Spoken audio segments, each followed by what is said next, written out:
Two police officers in New York City are facing charges after a video surfaced of them using excessive force on a teenage boy, a 16-year-old by the name of Kahreem Tribble. Apparently, it all started on a sidewalk where the cops wanted to stop him because they believed he had marijuana. And then apparently there was a very, very short chase where Kahreem tried to get away. But then look at what happened after that. Take a look at the video. All right, so the cops try to stop him. Puts his hands up right there, boom. So it should be over. No, let's just keep punching him.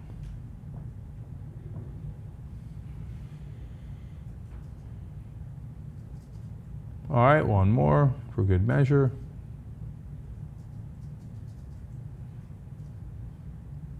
But they're not done yelling at him, hitting him a little bit.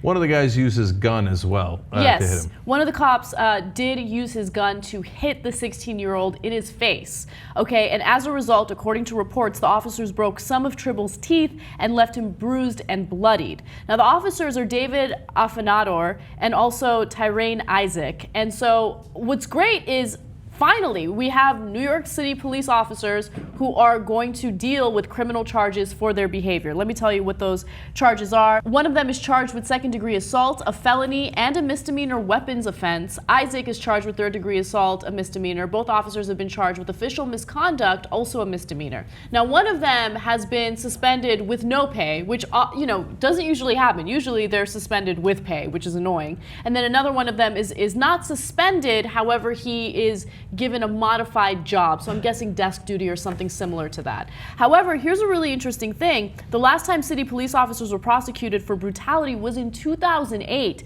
And that's according to the New York Daily News, when 3 officers were charged with forcing a baton into a man's anus during an arrest.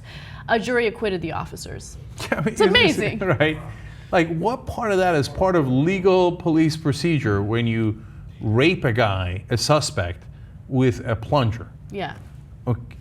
Unbelievable. So, look, the good news here is that there's a different result in terms of how the government is reacting, right? So the bad news, obviously, is the kid gets, assaulted viciously by the cops. As they're doing it, you know what they remind me of?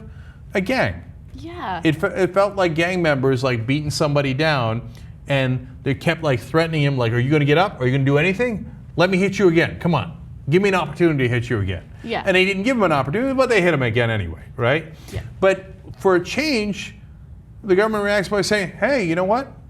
That looks like an assault. Even if cops did it, maybe we should do something about it.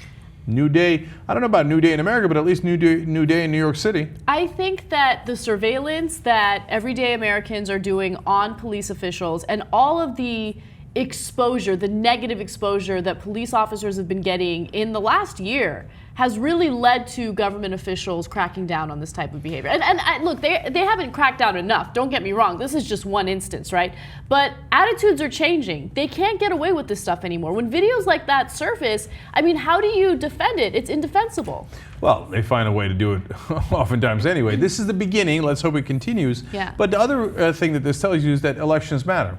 Bill de Blasio promised that it would be a new day in New York City when he ran for mayor, and he said that he was going to get the police under control and that they had been abusive towards the community. The community is who votes in a democracy, right? I know we forget sometimes. But again, at the local level, it worked. Bill de Blasio won by an overwhelming margin. He brings in Bill Bratton, and all of a sudden, there is a little bit of change. A little bit of change.